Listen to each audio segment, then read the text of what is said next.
ሰላም ሰላም ቤተሰብ እንዴት ናችሁ? ሰላም ናችሁ? እኔ ሰላም ነኝ፣ እግዚአብሔር ይመስገን። ክብሩ ይስፋ ለመድኃኒዓለም። እና እንግዲህ አሁን የምለቅላችሁ ቪዲዮ የፍርኖ ዱቄት አሰራር ነው። እንደምትወዱት ተስፋ አደርጋለሁ። ላይክ፣ ሰብስክራይብ፣ ሼር ማድረጋችሁን እንዳትረሱ። ነባር የነበራችሁ ላይክ፣ አዲስ ቻናሌን የማታውቁት ደግሞ ሰብስክራይብ በማድረግ እንግዲህ በኮሜንትም የምትጠይቁኝን ጥያቄዎች እመልሳለሁ።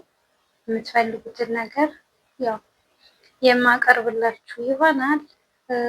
ዛሬ እንግዲህ ወደ ፍርኖ ዱቄት አሰራራችን በመጀመሪያ እኔ ለትንሽ ሰዓታት ወይም ለ2 ሰዓት ለ3 ሰዓት በዱቄት በጥበጥ አድርጋችሁ እንትን ታስቀምጡበታላችሁ። ይህ ምን ነበረ ስሙ? በዱቄት ካሜራ። ለምን በኋላ ካሜራ እንዳይልባችሁ ማለት ነው፣ እርሾ ማለት ነው። እና እሱን አድርጋችሁ በጣም ምርጥ የፍርኖ ዱቄት እንጀራ መጋገር ትችላላችሁ። እንጀራ ለሚያምራችሁ ለጠለቦቹ ማለት ነው።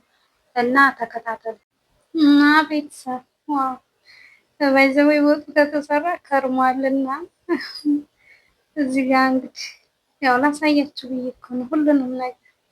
ወጡና እንጀራ ሳልበላ መጀመሪያ በበርበሬ በልቻለሁ፣ ግን አይጥምም። ያናል አይደለም የዱቄት ስለሆነ ማለት ነው። እና እዚህ ጋር ዱቄቱን መስ አድርጉት በደንብ ግብት እስኪል። እኔ ሌላም ስራ ስለያዙ አልተመቸኝም ነበርና ብዙም ግብት እስኪሉ አላመስኩትም።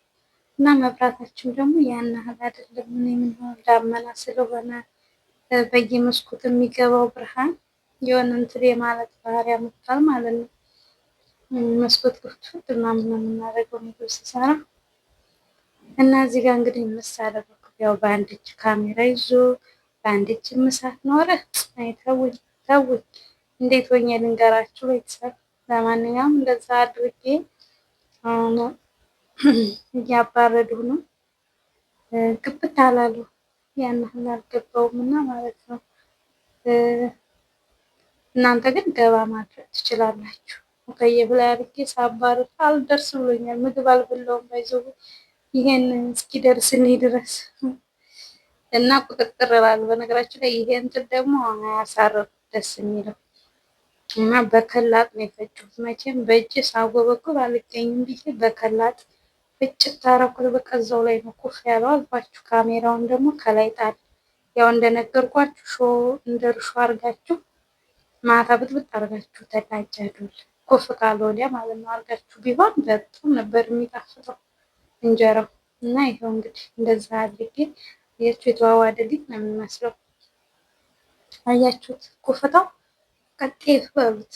የሆነት ግን እኮ በነገራችን ላይ ለመብል ለአፍ ጣዕም ላይኖረው ይችላል እንጂ ብዙ ሆድ እኮ ያመው ብታዩት በጣም ነው ደስ የሚለው። እና ሳጅ ደግሞ የለንም እኛ ፎቅ ሆኖብን አንደኛው ሳጅ ማሆዱ ያምጣው መመላለሱ ብታውኔ ሽፍትት ነው ያለኝ ማለት ነው። እና እንዲህ አድርጌ 2 እንጀራ ነው የጋገርኩት። በዚህ ግን አወጣሁ ቀየርኩት ሌላ።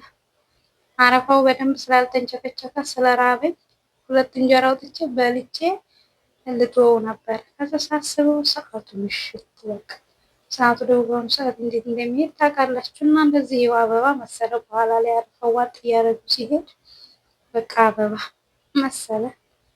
ይኸው እንደዚህ ይኸውላችሁ በጣም ነው ደስ የሚለው። እንደዚህ ምርጥ እንጀራ ሆኖ ወጣ እና በጣም ያምራል። ብሉ፣ ተጠቀሙበት። ላይክ ሰብስክራይብ ማድረጋችሁን እንዳትረሱ። አመሰግናለሁ። ክበሩልኝ ውዶች።